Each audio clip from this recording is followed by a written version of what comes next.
My arm on the golf course and said, "You really want these soft hands raising your kids?" I didn't even argue. That was 2 years ago.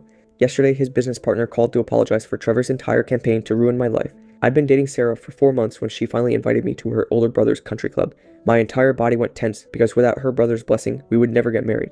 "Just warning you," she said, fixing my belt in the parking lot. "He's been my protector since our parents died. My ex in senior year pretended to be broke while draining my accounts, so now Trevor still assumes every guy is after my money." I nodded, my chest tight. What they didn't know, I owned a private jet company, but I learned money changes how people see you, so I kept my mouth shut and dressed casually. Trevor was already at the driving range when we arrived, and the way he looked me up and down made it clear he'd already written me off. He wore head-to-toe Ralph Lauren like he was sponsored, and his handshake was the kind meant to establish dominance. After the crushing grip, he announced my hands felt soft, like someone who'd never done real work, then asked if I even knew how to hold a club, or if Sarah would have to teach me like a child. After we teed off, he made sure I walked while he and Sarah took the cart. Throughout the first 3 holes, he kept grabbing my shoulders and repositioning them, talking to Sarah over my head about how proper lessons cost money I clearly didn't have. My phone buzzed constantly with calls from my operations team. I switched to D&D, but Trevor noticed. "Turn that thing off," he commanded. "What, DoorDash needs you back online?" He laughed at his own joke. At the 4th hole, while Sarah was lining up her putt, Trevor pulled out his phone and started showing me photos of every successful guy who was a member there. All single, all interested in Sarah. When Sarah tried to change the subject, Trevor grabbed her hand. "I understand you're settling because you're scared. Your ex David hurt you, so now you're dating down where it's safe." He looked straight at me. "No offense, but she needs someone on her level."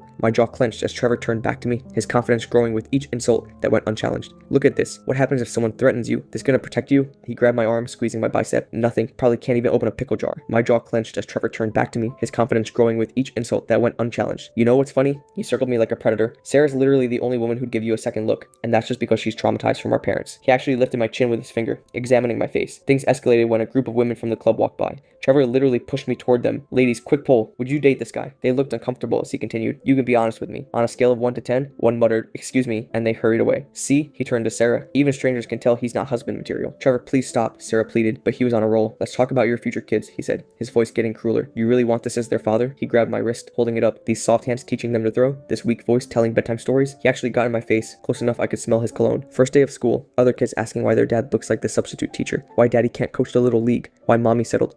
My phone rang again. Trevor answered it before I could move, putting it on speaker with a smirk. The panicked voice of my operations manager filled the air, announcing something about a CEO furious that we'd given his usual jet to another client. I snatched the phone and told them to offer him the smaller citation or find another company. The words "aviation" and "Mr. Hayes, sir" echoed across the quiet golf course as I hung up on what was clearly a multi-million-dollar account. I watched Trevor's entire world crumble as he processed what he just heard. His face cycled from confused to horrified to utterly destroyed as every single insult came flooding back. His mouth opened and closed like a fish gasping for air. "Aviation," he whispered. "But you can't be." Sarah connected the dots faster. "Wait a second, the house. After mom and dad died, someone paid off the mortgage anonymously." He looked up at me, tears forming. I was just protecting her, you know?